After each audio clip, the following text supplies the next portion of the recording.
بسم اللہ الرحمن الرحیم الحمد للہ رب العالمین والصلاة والسلام علی سید المرسلین وخاتم النبیین وعلی آلہ وصحبہ اجمعین ومن تبعهم بإحسان ودعا بدعوتهم إلى يوم الدين. أما بعد فأعوذ بالله من الشيطان الرجيم. بسم الله الرحمن الرحيم.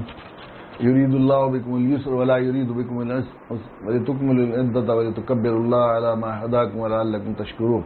وإذا سألك عبادي عني فإني قريب أجيب دعوة الداعي إذا دعاني فليستجيبوا لي وليؤمنوا بي لعلهم يرشدون.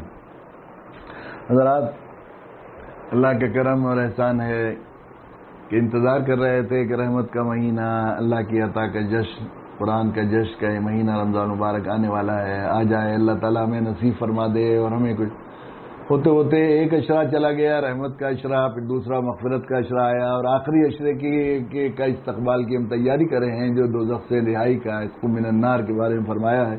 اور یہ سب سے بڑی فضیلت کا اشرہ ہے.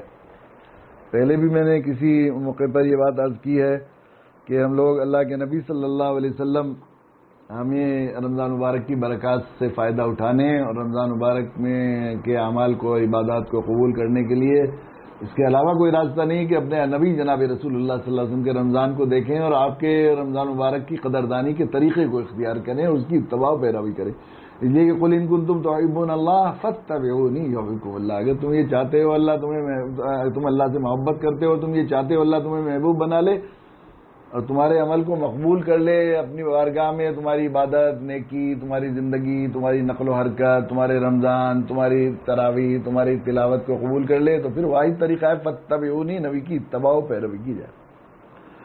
اللہ کے نبی صلی اللہ علیہ وسلم کا رمضان کا معمول یہ تھا کہ جیسے جیسے رمضان گزرتا جاتا تھا آپ کی عبادت اور عبادت میں انہماک بڑھتا جاتا تھا، تاکہ آخر عشرے میں تو حال یہ ہوتا تھا کہ نہ صرف وہ خود رمضان وہ کرتے تھے اللہ کے نبی صلی اللہ علیہ وسلم، بلکہ اپنے گھر والوں کو بھی شب بیداری کا اور رات کو جگانے کا انتظام فرماتے تھے، اور آپ اور زیادہ عبادت میں زیادتی فرمانے لگتے تھے. اب یہ آخر عشرہ آیا ہے اور اس میں یہ حال تھا کہ اللہ کے نبی صلی اللہ علیہ وسلم بس اللہ کے در پر جا کر پڑھ جاتے تھے صحابہ کے ساتھ. اب تو اللہ کو منا کر دم لیں گے. اللہ کو یہ سکھایا ہمارے نبی صلی اللہ علیہ وسلم. یہ عشرہ آ رہا ہے، اب رمضان مبارک آیا تو ظاہر ہے کہ انسانی دیکھیے دین فطرت ہے، اور اللہ تعالیٰ یہ انسان اس کا مزاج ایسا ہے کہ بلا شبہ جو ہے وہ جو نفع زیادہ ہو وہ اسے پسند ہوتا ہے، لیکن وہ یہ انسان کی فطرت ہے، وہ یہ چاہتا ہے کچھ نقد بھی نفع مل جائے اس کو. تو دین فطرت نے اس کا خیال کیا ہے. اس لیے اللہ کے نبی صلی اللہ علیہ وسلم نے ارشاد فرمایا للصائم فرحتان، فرحۃ عند مطاع الافطار، فرحۃ عند لقاء الرحمن، وفرحۃ عند فطری، فرحۃ عند لقاء ربی. روزے دار کے لیے دو خوشیاں ہیں، ایک خوشی افطار کے وقت یعنی روزانہ کے افطار کے وقت، اور ایک جب پورا رمضان کے بعد کی عید کی خوشی، اور ایک اللہ سے ملاقات کے وقت میں جو خوشی ملے گی، اور اس پر جو ملے گا اللہ تعالیٰ خود مل جائیں گے. اللہ اپنے بنفس نفیس اس کا اجر دیں گے، اللہ خود مل جائیں گے. دونوں جو ہے وہ روایتوں کے الفاظ آتے ہیں. تو خوشی کا موقع ہے، اسے ہر انسان یہ چاہتا ہے کہ مجھے کچھ خوشیاں ملیں اور مجھے خوشی منانے کا موقع بھی ملے. اور غم ہوتا ہے تو آدمی یہ چاہتا ہے کہ اس پر آدمی روئے اور اپنے غم کے تاثر کا اظہار کرے. تو اسلام نے اس فطری تقاضے کو کیا ہے اور اس سے منع نہیں کیا. کوئی صدمہ بھی ہو جائے تو زور سے جو ہے نوحہ کرنے کو منع کیا گیا ہے، لیکن آنکھوں سے آنسو بہانا اور اللہ کے سامنے گریہ وزاری کرنا اور اپنے غم کے اظہار کرنے کو منع نہیں کیا، بلکہ اس سے دل کو تسلی ہوتی ہے. تو اس کی شریعت نے اجازت دی ہے. اور جو 3 دن تک غم منانے کی عورت کو چونکہ اس کے ساتھ اس کا ہمیشہ جب کسی مسافر کی آس ٹوٹ جاتی ہے، راستے کی تنہائی فاصلہ بڑھاتی ہے، تو شوہر بیوی کا ایسا رشتہ ہے کہ وہ غم بڑا ہوتا ہے، اس لیے اس کی اجازت دی ہے بیوی کی. خصوصاً شوہر تو چلو باہر رہتا ہے اور اس کے لیے گنجائش بھی ہے کہ وہ جلد بہت جو ہے اپنی اس غم کو دوسری اس میں جو ہے نعم البدل میں حاصل کر سکتا ہے جلد سے جلد. لیکن خواتین کے لیے ذرا مشکل ہوتا ہے، اور اس کے کچھ ایسے اور معاشرتی اور سماجی بھی کچھ تقاضے ہیں جن کی وجہ سے 4 مہینے 10 دن ان کو اجازت دی ہے اس کی. اور 3 دن تک لوگ جائیں اور اس کا اجر و ثواب کی بات ہے کہ وہ دل جا کر تسلی کریں اور اس کے غم کو بڑھائیں، جو بڑا ہوا غم ہے اس کو جو ہے تعزیت مضمونہ پیش کریں. اس کی اجازت دی ہے. تو اس طرح خوشی کے یہ دن پہلے بھی لوگ اللہ کے نبی صلی اللہ علیہ وسلم مدینہ تشریف لے گئے تو وہاں 2 دن تھے جو خوشی منایا کرتے تھے. اللہ کے نبی صلی اللہ علیہ وسلم نے ارشاد فرمایا کہ اللہ تعالیٰ نے تو تمہیں 2 دن ان سے اچھے دیے ہیں, ایک عید الفطر کا دن اور ایک عید الاضحیٰ کا دن, عید القربانی کا دن. یہ 2 دن ہیں عید منانے کی اجازت دی ہے. لیکن اسلام جو ہے دیکھیے انسان کو چونکہ مذہب اعتدال ہے, اور اسلام یہ کہتا ہے کہ بھئی یہ انسان کا وجود 2 چیزوں سے مل کر بنا ہے. ایک اس کا جسم ہے جس کے اعضاء ہیں, دل و دماغ ہیں, اور ایک اس کی روح ہے. دونوں چیزیں ہیں. تو وہ یہ کہتا ہے کہ صرف جسم تو ظاہر ہے اور اصل چیز روح ہے. روحانی خوشی اگر اسے ملے گی, روحانی جس خوشی میں روح بھی شریک ہوگی تو وہ خوشی کہیں زیادہ بہتر ہوگی اس کے مقابلے میں جس میں صرف جسم شریک ہو. اس لیے تمام یہ عید کے دنوں میں اللہ تعالیٰ نے یہ نظام بنایا. اسلام دین فطرت میں اللہ کی رحمت کے قربان کے ایسا پیارا دین دیا کہ ساتھ ساتھ میں جسم کے ساتھ میں روحانی خوشی بھی میسر ہو جائے. اور اس کے لیے اللہ تعالیٰ نے صرف یہ نظام بنایا کہ صرف اللہ تعالیٰ نے چونکہ دنیا کو بنایا, کچھ لوگوں کو مالدار بنایا, کچھ لوگوں کو غریب بنایا, کچھ لوگوں کو وسائل عطا فرمائے, کچھ لوگوں کو وسائل عطا نہیں فرمائے, وسائل سے محروم رکھا. تو اللہ تعالیٰ نے جن لوگوں کو نعمتیں دی ان کا اعزاز بھی فرمانا مقصود ہے, ان کا امتحان بھی ہے کہ وہ ان لوگوں کو یاد رکھتے ہیں کہ نہیں جن کو وسائل سے محروم رکھا ہے. اس لیے ہر خوشی کے موقع پر غریبوں کو شریک کرنے کو کیا ہے, اور انسانی فطرت ہے, اس میں کوئی شک نہیں کہ کسی دوسرے ضرورت مند, کسی دکھیارے, کسی پریشان حال کے کام آ کر آدمی کو جو روحانی خوشی میسر ہوتی ہے, بڑی بڑی تقریبات اور بڑے بڑے جو ہے دوسری وشز جو آدمی کرتا ہے, جو ہے یوم پیدائش کے, برتھ ڈے کے اور شادی کے اور اینیورسری کے, وہ اس کی پاسنگ کو نہیں جاتے جب آدمی کسی کو سکھ دے کر, بلا شبہ اس میں کوئی شک نہیں. اس لیے کسی بزرگ نے یہ بات کہی کہ تو انسان یہ سمجھتا ہے, کسی شاید بندگی کے سو دراز کا ملفوظ یا کسی اور کا میں نے پڑھا تھا ایک زمانے میں, کہ انہوں نے یہ بات فرمائی کہ تو یہ سمجھتا ہے کہ تو کسی کو غریب کو مدد کر دیتا ہے, کسی بھوکے کو کپڑے پہنا کے, کسی ننگے کو کپڑے پہنا کے, کسی بھوکے کو کھانا کھلا کے تو سمجھتا ہے کہ تو نے اس کے ساتھ احسان کیا. اس کے ساتھ کچھ نہیں کیا, تو نے اپنے لیے کیا. اس لیے کہ جو نیکی کرے گا ایک تو آخرت میں ملے گی, لیکن دنیا کے اعتبار سے بھی کسی ننگے کو دیکھ کر تیرے دل میں درد پیدا ہوا, تو نے اپنے دل کے درد کو جو ہے تسکین کے لیے اسے کپڑے پہنا ہے. کسی بھوکے کو دیکھ کر تیرے دل میں اس کی بھوک کا درد پیدا ہوا, تو نے اپنے دل کے درد کو دور کرنے کے لیے تو نے اس کے لیے کچھ نہیں کیا, اپنے لیے کیا. اور بلا شبہ کسی ضرورت مند کے کام آ کر, اس لیے اسلام نے ظاہر ہے صدقہ فطر کا رمضان عید کے دن عید الفطر میں صدقہ فطر کا اہتمام کیا گیا ہے کہ وہ صدقہ فطر کو واجب بنایا, تاکہ وہ جو لوگ غریب ہیں اور ضرورت مند ہیں ان کا خیال رکھا جا سکے, اور جسمانی اور ظاہری خوشی کے ساتھ انسان روحانی خوشی بنا سکے, اور عید کا مزہ دوبالا ہو جائے. یہ اصل میں عید کا مزہ دوبالا ہو جائے. اور چونکہ یہ ہدیہ خوشی کے وقت میں آدمی ہدیہ دیتا ہے, تحفہ دیتا ہے اور گفٹ دیتا ہے دوستوں عزیزوں کو, تو خوشی دوبالا ہوتی ہے. اب اگر وہ ہدیہ اور وہ تحفہ کسی اس کے تعلقات کسی بالکل آخری بادشاہ سے ہوں, کسی بڑے وزیر سے ہوں یا کسی بڑے افسر سے ہوں, اور اس کا ہدیہ وہاں قبول ہو جائے, تو پھر اس خوشی کے کیا کہنے. تو یہ جو صدقہ اور خیرات ہیں اور یہ کیا ہیں, یہ آدمی اس نیت سے دیتا ہے کہ میں اپنے اللہ کو دے رہا ہوں, حاکم الحاکمین کے دربار میں. میں نے گزشتہ بھی کسی سبق موقع پر یہ بات کہی تھی کہ آئیے ہم لوگ اس مرتبہ عہد کریں اور اس کا مزہ دیکھیں کہ اگر ہم صدقات کو اور اپنی زکوٰۃ کو اس نیت سے ادا کریں, حاکم الحاکمین کے حضور پیش کر رہے ہیں.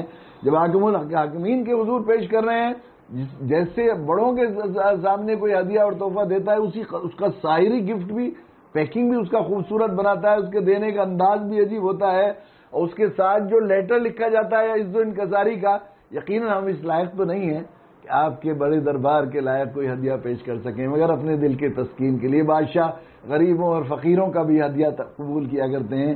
آپ پورے ملک مملکت کے بڑے آدمی ہیں, آپ کا تعلقات, ہماری حیثیت کچھ نہیں, ہم غلام ہیں, بندے ہیں, ہم تو کیسے حال ہیں حاکم الحاکمین, بس آپ اپنے دربار میں پیش کر کے ہماری عزت ہمیں شرف بخشیے. یہ ہوتا ہے نہیں. تو آئیے اب اس مرتبہ عید کے مزے کو دوبالا کرنے کے لیے ہم نیت کریں. ایک تو یہ کہ شریعت نے جو ہماری روحانی خوشی کے لیے انتظام فرمایا ہے, تو ہم اس مرتبہ ہمیں ظاہری طور پر, چاہے جسمانی طور پر خوشی میسر ہو نہ ہو, اگر روحانی طور پر خوشی ہو تو آدمی اس میں وہ اندر کی بادشاہت ہوتی ہے. اس لیے حضرت مولانا شاہ عبد القادر جیلانی نور اللہ مرقدہ فرمایا کرتے تھے، باعث بستامی رحمۃ اللہ علیہ کا بھی شاید یہ ملفوظ ہے کہ اگر دنیا کے بادشاہوں کو یہ معلوم ہو جائے کہ اللہ سے تعلق میں اور ہمارے دل میں کتنی بڑی بادشاہت ہے تو یہ ہم سے لڑ کر ہماری اندر کی بادشاہت، روحانی بادشاہت چھیننے کی کوشش کرے۔ تو جو روحانی خوشی ہے وہ اس کا مزہ ہی کچھ اور ہے۔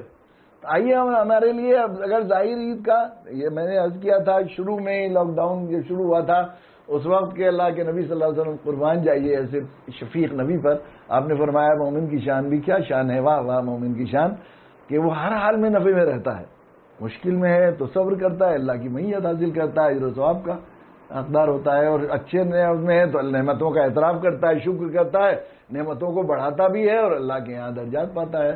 تو یقیناً ہم لوگ فائدہ اٹھانا چاہیں تو فائدہ اٹھا سکتے ہیں۔ اب ہمیں ظاہری طور پر بازاروں میں یہ اللہ کی طرف سے انتظام ہے، اشرا خیرہ کی قدردانی کے لیے اللہ نے انتظام کر دیا ہے۔ بعض لوگ دعا مانگ کرتے ہیں اللہ میں چاہوں نہ چاہوں میری گردن پکڑ کر اللہ اپنے دین کے کام میں اور اپنے آگے فرما بردار بنا لی۔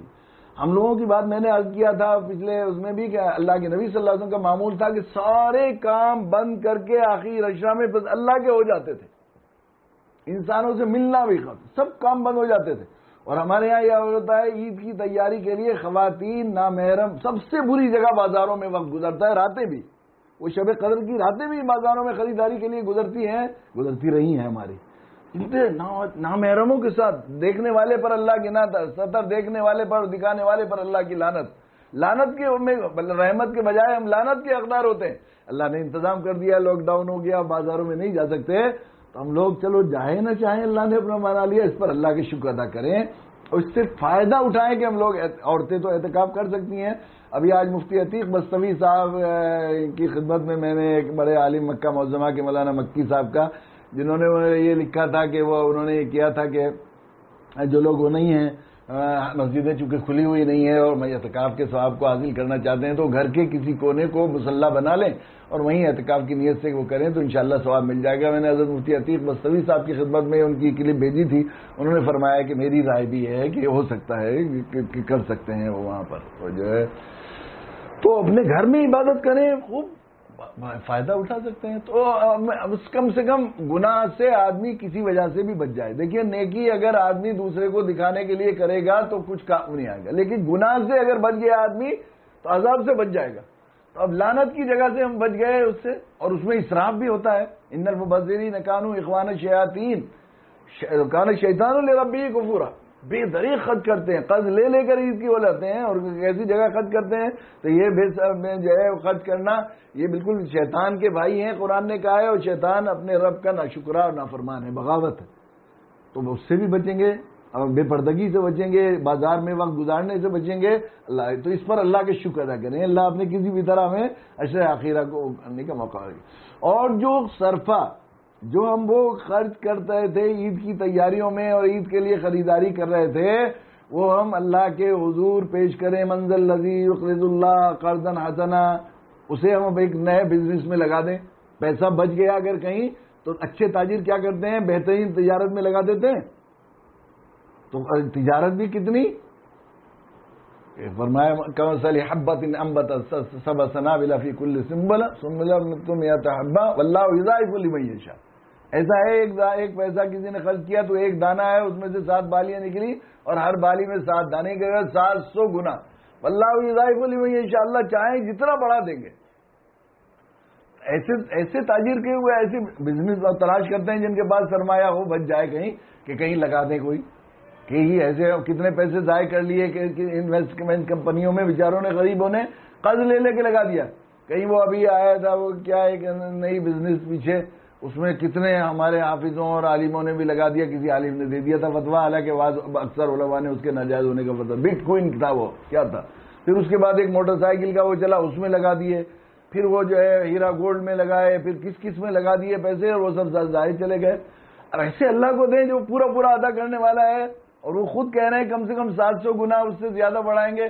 تو ہمارے پاس اگر یہ پیسہ بچ گیا ہے عید کی خریداری کے کا تو ہم اسے لگا دیں اللہ کے بندوں کی ضرورت میں۔ اس وقت بیچارے بہت سے لوگ فاقوں سے گزر رہے ہیں، اور وہ لوگ لا یسل الناس الحافا، ان کے ساتھ اور اہل بیت حضرات ہیں بعض ایسے جن کے پاس صدقہ وہ بھی نہیں ہو سکتا، وہ ان کا ہم پر اوپر احسان ہے، ان کی نسلوں کا احسان ہے۔ ہماری نسلیں اس کا ادا نہیں کر سکتی، ان کے ساتھ احسان اور شفقت ہمارا معاملہ کرنا چاہیے. تو یہ پیسہ جو عید کی خریداری کا ہے، ہم لوگ خیر کے کاموں میں ضرورت مندوں اور خصوصاً دینی تعلیمی ادارے جو ہماری بنیادی ریڑھ کی حیثیت رکھتے ہیں. میں نے پہلے بھی ایک مرتبہ یہ بات عرض کی تھی، علامہ ابن تیمیہ رحمۃ اللہ علیہ کا قول کہ تمہیں اپنی سب سے بڑی ضرورت اگر دیکھنی ہے تو دشمن کے تیروں کا رخ دیکھو، اس لیے کہ دشمن کے تیر اسی طرف جاتے ہیں جو آپ کی سب سے بڑی ضرورت ہے. اب ساری اسلام دشمن طاقتیں اس بات پر متفق ہیں کہ اسلام اور مسلمان جس کو وہ ہماری دعوتی غفلت، دعوت سے مجرمانہ غفلت کی وجہ سے وہ خیر کے بجائے شر سمجھ رہے ہیں، اس سے بچنے کا طریقہ صرف یہ ہے کہ یا تو مدرسے ختم کر دی جائیں، مدرسوں کی روح ختم کر دی جائے. اس سے معلوم سب سے بڑی ضرورت ہماری مدرسے ہیں. تو ہم سب یہ طے کر لیں کہ عید کے خرچ کا تسخینہ بنا لیں، اور قریب کے کسی بھی مدرسے کو جو قریب کا ہے، یا آپ جس کو سمجھتے ہیں کہ اس سے ہم اسلام کا قاعدہ تو یہی ہے کہ الاقرب زمانی اور مکانی ہر لحاظ سے جو قریب ہے اس کا حق زیادہ ہے، تو اس مدرسے میں آپ جمع کر دیں. تو آپ مسلسل صدقہ جاریہ ہوتا رہے گا. آپ کے پیسے سے جو شخص قرآن پڑھے گا اور پھر پڑھ کر پڑھائے گا اور ان کے پڑھاتے رہیں گے اور پھر دین کی دعوت کا کام کرے گا، جب تک وہ سلسلہ چلتا رہے گا آپ قبر میں ہوں گے. اور ایسا پلانٹ لگ جائے گا جہاں مسلسل ایسی بزنس ہوگی لا متناہی، جہاں جس کا اجر و ثواب اور جس کا نفع کبھی کم نہیں ہوگا، ہمیشہ بڑھتا ہی رہے گا. یہ ایسا ہوگا تو ہم اس کو کریں. دوسرے یہ کہ ہم لوگ یہ جو ہے صدقہ فطر کو بھی اس کی نیت کریں کہ ہم لوگ اس کی روحانی خوشی حاصل کرنے کے لیے، اپنے لیے شرف اور عزت کی بات بنانے کے لیے، کہ ہم لوگ یہ آپ کے صدقہ فطر کو اس کیفیت اور اس جو ہے طریقے سے ادا کریں کہ وہ حاکم الحاکمین کے یہاں قبول ہو جائے اور وہاں سے سند مل جائے کہ ہاں ہم نے قبول کر لیا. بعض دفعہ ایسا ہوتا ہے سند مل جاتی ہے، پتہ لگ جاتا ہے بادشاہ نے قبول کر لیا ہدیہ، تو وہ بعض دفعہ وہاں سے آ جاتی ہے بھائی فلاں کا ہم نے ہدیہ قبول کیا. اور وہ قبول جب کریں گے، جب ان کی شایان نشان بنا کر وہ کریں گے، تو ہم لوگ کیا کرتے ہیں بس مجبوری میں. میرے حضرت شاہ ابراہیم الحق صاحب نور اللہ مرقدہ کی بات بڑی دل کو لگتی ہے کہ دنیا کی چیزوں میں ہم یہ نیت کرتے ہیں کہ جو ہے ایک نمبر کی چیز ہو، گاڑی ہو تو ہمارے پاس سب سے ایک نمبر کی ہو، مکان ہو تو اچھے سے اچھا، کپڑا ہو تو ایک سے ایک نمبر کا، فون ہو تو ایک نمبر کا. لیکن دینی کاموں میں ہم سب سے نیچے میں رہتے ہیں. ہم تو دنیا دار آدمی، بس ہم تو اتنے وذالک اضعف الایمان، یہ جو بس ادھر ادھر کا رہے یہی ہوتا ہے. اب صدقہ فطر کے نصاب کے سلسلے میں سب سے پہلے کھجور کا ذکر کیا، سا من تمر، ایک سا کھجور یا ایک کشمش یا جو ہے وہ جو، اور آخر میں گیہوں، نصف سا گیہوں کا وہ آتا ہے. لیکن ہم لوگ کیا کرتے ہیں نصف سا گیہوں کے پیسے دیتے ہیں، حالانکہ کھجور کا. اب کھجور میں بھی جب حاکم الحاکمین کسی کے یہاں بڑے کے یہاں پہنچائیں گے، داماد کے یہاں کھجور بھیجیں گے تو کون سی بھیجیں گے؟ 10 روپے کلو 20 روپے کلو والی بھیجیں گے؟ نہیں. کیا کریں گے؟ سمدھی کے یا کسی بڑے آدمی کے رئیس کے. تو اجوا بھی جو بہترین کمپنی کی تازہ ترین ہوتی ہیں، جو سب سے اچھی والی، جس پر پیکنگ بھی خوبصورت ہو اور یہ ہو، دیں گے کہ نہیں؟ سب سے بڑے کائنات کے مالک حاکم الحاکمین مالک الملک اذا اراد شیئا یقول له کن فیکون کی شان رکھنے والے رب کے حضور دے رہے ہیں. ہم ان کو نہیں دے رہے، ہم ان کو دے رہے ہیں، حاکم الحاکمین کو. تو جن کو اللہ تعالیٰ نے چلیے موقع نہیں دیا ہے، اور جو اس صدقہ فطر کی فضیلت حاصل کرنا چاہتے ہیں، اس سنت پر عمل کرنا چاہتے ہیں، اور ان کے پاس خود بیچارے ایسے ہیں کہ ان کو ضرورت ہے، وہ اگر دینا چاہیں تو گیہوں کا دے دیں. شریعت نے گنجائش دی ہے ہر ایک کو اپنے دل کی حسرت نکالنے کی. لیکن جن کو اللہ نے موقع دیا ہے تو کھجور کا دام دینے چاہیے. اور اجوا کھجور جو اچھی والی کھجور ہے، وہ اگر 50 درہم کی ہے تو وہ ہے کہ 1100 روپے بیٹھے، 1100-1200 روپے بیٹھے گی. اور ایک سا کا مطلب ہے 3 سیر کا مطلب یہ ہے وہ 3000 روپے بیٹھتے ہیں ایک فطرے کے پیسے. اور اس کو بوجھ سمجھ کر رہتے ہیں، پینلٹی نہیں ہے، وہ کوئی ڈگری نہیں ہے، بلکہ واللہ یضاعف، یہ جو دیں گے اس کا بڑھتا رہے گا. دنیا میں بھی ملے گا 10 گنا. جو بھی اللہ کے راہ میں کسی کوئی خرچ کیا جاتا ہے دنیا میں 10 گنا دیتے ہیں، اور آخرت میں جو ملے گا وہ بہت زیادہ، کم سے کم 10 گنا، 10 گنا نہیں، کم سے کم 10 گنا ملتا ہے.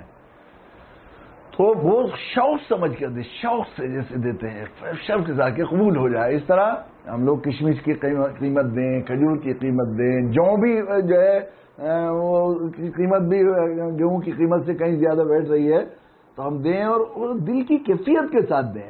بوجھ سمجھ کر نہ دیں کہ بڑھ گیا چلو بھائی جو ہے فائن تھا، یہ پینلٹی تھی سرکاری تو آدمی دیتا تو ہے، لیکن ایسا نہ سمجھے. حاکم الحاکمین محبوب رب ہے ہمارے، کہ ہاں ہماری پیسہ اور وہ قبول ہو جائے گا. تو تو اگر ہم نے اس طرح پر دیا اور روحانی خوشی حاصل کی تو یقیناً ہمیں ظاہری طور پر جو تقریب مناتے اس سے کہیں زیادہ خوشی ملے گی. اس سے موقع سے فائدہ اٹھائیں. ایک تو یہ کہ عشرہ اخیرہ کی قدر کریں، زبردستی کو اپنے بازاروں میں وہ کر کے اللہ کی لعنت کے مستحق نہ ہو. خصوصاً عورتیں اور خواتین نامحرموں کے پاس جائیں، ان سے باتیں کریں، ان سے وہ کر کے بڑی خریداری، اور جو یہ خریداری ہے اس کا تخمینہ وہ کر کے ضرورت مندوں کو دین کے کاموں میں خصوصاً دینی اداروں اور دینی تحریکوں کے لوگوں کو ادا کریں. اور اس رمضان یہ سوج سے فائدہ اٹھا کے 100% جو ہے عبادت کے لیے ان راتوں کو مخصوص بھی کریں. اور ہم لوگ خاص طور سے عید کو کے جسم سے زیادہ روحانی خوشی کے طور پر منائیں، اور وہ اندر کی بادشاہ جو اللہ والوں کی ہے اور جس کے بارے میں یہ کہتے ہیں اس کا مزہ لینے کی کوشش کریں. اللہ تعالیٰ ہمیں توفیق عطا فرمائے کہ ہم عید کی اس تقریب کو جو اللہ تعالیٰ نے ہمیں ایک خاص موقع دیا ہے اس موقع سے پورا فائدہ اٹھائیں. واقع دعوانا الحمدللہ.